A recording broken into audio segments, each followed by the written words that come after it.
Dear students, now let us continue with the introductory aspects of managerial economics. In the previous classes, we discussed about the introduction to economics, the meaning, nature, scope, then importance, uses, the applications and differences between micro and macroeconomics, what is a firm, an industry, then examples of these, and what do you mean by economic model, the difference between theory and a model, and in different concepts of the economics we will be using different variables to measure different aspects of the economics. So here it has been given in the form of as an example. On the screen you are seeing different variables, and in the second column where we use such variables to measure the different techniques, and it has been abbreviated. So how it is to know, or which is been familiar to us, know as what. So it is been given. So as a management student, and when we are studying managerial economics, we have to know all this. The different variables being economic growth, FDI, so foreign direct investment. So FDI means foreign direct investment.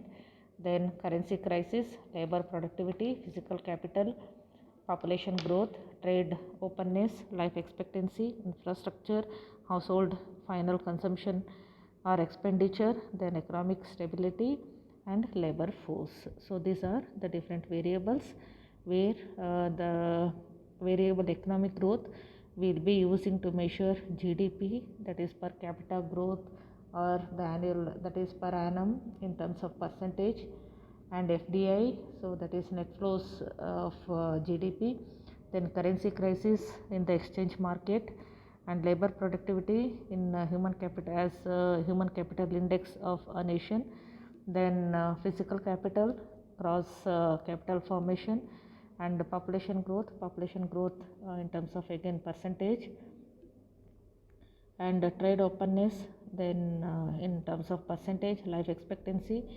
that is life expectancy at birth, or years of expectancy, life expectancy in terms of years, then infrastructure, maybe mobile cellular subscription per 100 people, then household final consumption, that is final consumption expenditure of GDP, then economic stability, that is in terms of inflation rate, then labor force, their participation rate, and so here we have some abbreviations of that.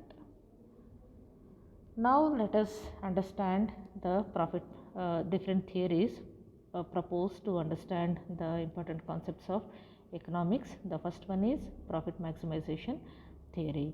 According to this, the objectives of business is generation of largest amount of profit. That is the most widely accepted and the most conventional thought is one who takes high risk in business can reap maximum profit. So any industries or firms, the main objective will be to maximize profit, and traditionally the efficiency of a firm is measured in terms of its profit generating capacity, that is profit is the only internal source of funds. So for any activity to start and to take up, so it starts with planning. So in planning, the one of the most important criteria that will be planned for is for the generation of profit or revenue. Even the market shares are dependent on the profit earned, and profit is a must for the long term survival of the business. So where we calculate profit as total revenue minus total cost. So this is called as profit maximization theory. So any firm is acting in a sector, means the objective will be to make profit. And to support this, again we have another theory proposed by Baumol. It is called as Baumel's theory of sales revenue maximization. According to him, it is sales volume and not the profit that determines market leadership in competition. So he says that, so apart from the profit, another important uh, thing to be considered is the sales. So when the businesses focus more on sales, then definitely it will leads to profit. So important focus should be on sales, not on the profit. So this is the theory proposed by Baumol. Further, he says that stress that in large organizations the management is separate from ownership, and hence there would always be a dichotomy of managers goals and owners goals. So because of separation of the management and the organization, no, the control in the organization, now always there will be two different roles. One is managers goals and owners goals. So these two goals need to be balanced, then only we can achieve a profit or sales. Then manager salary and other benefits are directly linked with sales volume rather than profit, and sales volume is the better indicator of the firm's position compared to profit. And managers performance is measured in terms of achieving in sales targets. That is, management is more interested in maximizing sales not the profit, along with which firm needs to maintain minimum profit also. However, empirical evidence to support above arguments of Baumol is not sufficient to draw any definite conclusion.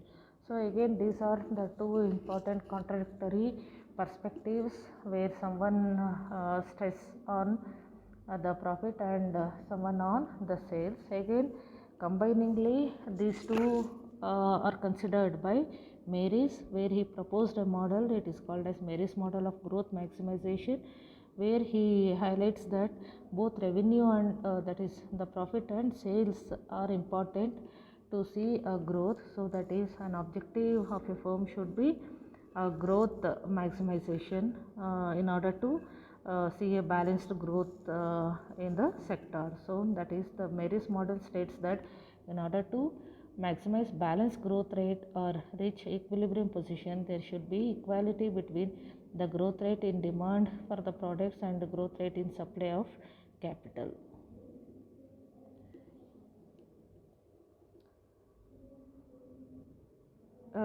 In the year 1962, Baumol and Mary's and Williamson, they suggest that managers may pursue a strategy of maximum growth of a firm. That is, a strategy of maximizing growth of a firm will have an impact on the maximum growth at the expense of firm's future profit stream. So that is, combiningly a good coordination between these two always leads to a good growth or growth maximization. Managers strive for growth rather than profit maximization, and growth of demand can be represented as an increasing advertising is because of increasing advertising expenditures, and further the price reductions and extensive advertisements. So because a lot of effort on the promotional activities will lead to increasing the growth of an organization. Maybe the it is harmful due to managerial constraint on growth and financial constraint on growth. So where we have some limitations also, and this can be represented as a goal of a firm in Mary's model is the maximization of the balanced rate of growth of the firm, that is maximization of rate of growth of demand for product and the growth of the same, that is the capital supply. So where it is represented as maximization of growth is equal to that is growth in demand to the growth in capital supply. So where the demand and supply need to be balanced, then only we can see a growth. So as simple as that. And again we have one more model proposed by William. It is called as Williams model of managerial discretion, where he suggests that Williams argues that the managers have discretion in pursuing policies which maximize their own utility rather than attempting the maximization of profits which maximizes the utility of owner shareholders. So that is, here the utility factor plays an important role. to what extent the manager they are making use of the utility or providing utility in order to produce more, to sell more, that is to increase sales or to generate profit. So that depends on the extent of utility or percentage of utility rather than attempting the maximization of profit. So the same can be interpreted as managers have discretion in pursuing policies which maximize their utility rather than that of owners, shareholders. So that is, profit acts as a constraint to this exercise. The utility function includes one measurable variable, namely salary, and other non-measurable one like security, power, status, prestige, professional excellence, etc.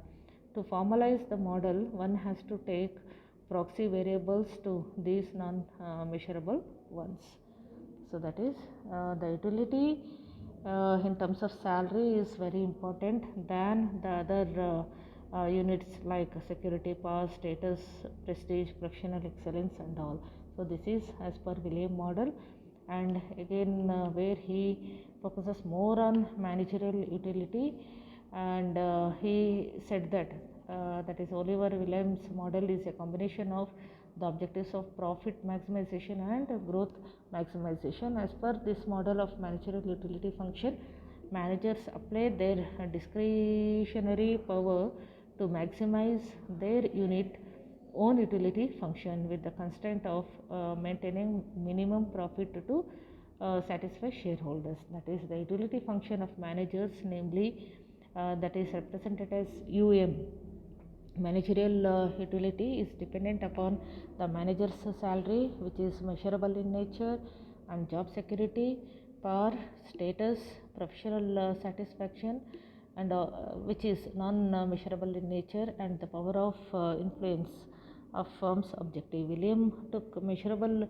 proxy variables like perks of the manager, office facilities like company car, slack payments and all. And here we have the representation of the same, where is equal to function of salary, then it is security, power, status and satisfaction, where S is salary, M is managerial emoluments, that is whatever the emoluments a manager gets, and ID is power of discretionary investment. To left to the discretionary of the manager, to what extent he or she uses the emoluments, that decides the utility, and ID is equal to sigma D, where sigma D is discretionary profit and sigma D is equal to actual profit minus minimum profit minus tax. So therefore it can be said as UAM is equal to function of S and sigma D. S and sigma D are substitutable, that is, an increase in S is only possible by decrease in sigma D, and vice versa. So it is easy to understand that since S is represented in terms of salary and other benefits and is actually in terms of expenditure, it has negative relation with profit, that is manager's interest is in increasing, that is to increase salary, hence their goal is to maximize utility, and at the same time they are aware that they have to keep their shareholders happy, therefore they try to find an optimum combination of salary and sigma D. So here sigma D, as we know, it is the discretionary profit. To what extent this profit which is obtained will be utilized well to make the employees happy, to make the shareholders happy, so that all is left to the discretionary of a manager. So here the role of manager in planning, decision making and utilizing the profit has a greater impact on the growth of a firm, or generation of a profit, or maximization of sales. So this is called as Williams model of managerial utility function.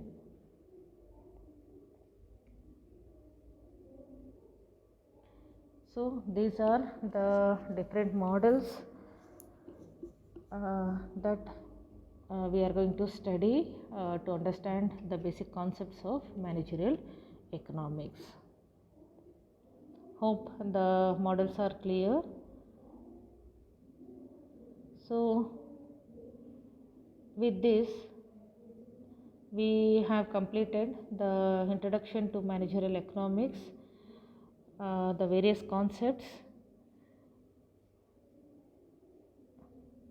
Further, we will be discussing in detail about each factor or parameter of the economics, that is the demand, demand analysis, law of demand, and the supply, what is supply, law of supply, and analysis of supply, then cost analysis and production analysis, various concepts associated with this, that is cost and production and pricing strategies. Then we will be discussing about market structure, types of market, then the structure of each market and pricing strategies. And again we will be discussing about the employment practices, the general topics, concepts in economics as IB, Indian business environment, its nature, scope, then about global environment, types of different types of firm as private, public firms, and SMEs, the significance of that, then about the budget, fiscal policy, monetary policy, objectives of these, then interest rates, short term and long term. So all these will be discussing under employment practices and the Indian industrial policy at the end. So where we study about industrial policy, new industrial policy, PLI, production linked incentives, then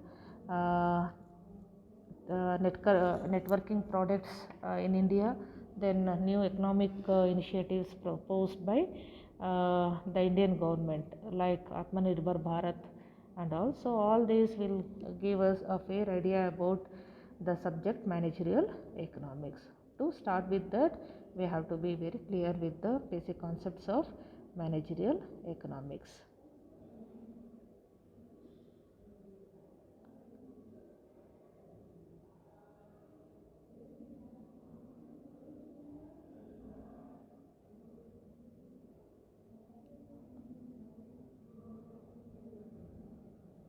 We have different textbooks which explains the concepts clearly, very clearly. So they are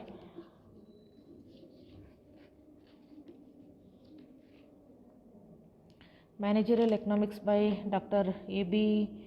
Kalkundrikar, then Rajendra M. Inamdar, and Managerial Economics by Geetika Ghosh and Chaudhary. So this is an excellent book where all the concepts prescribed by VTU we can get in this book.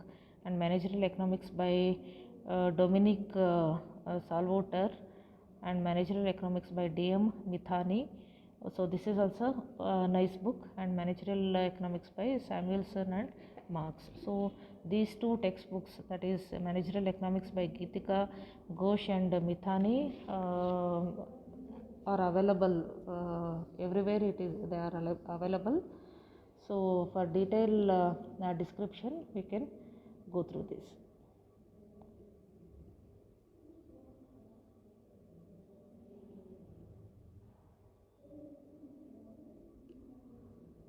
Thank you.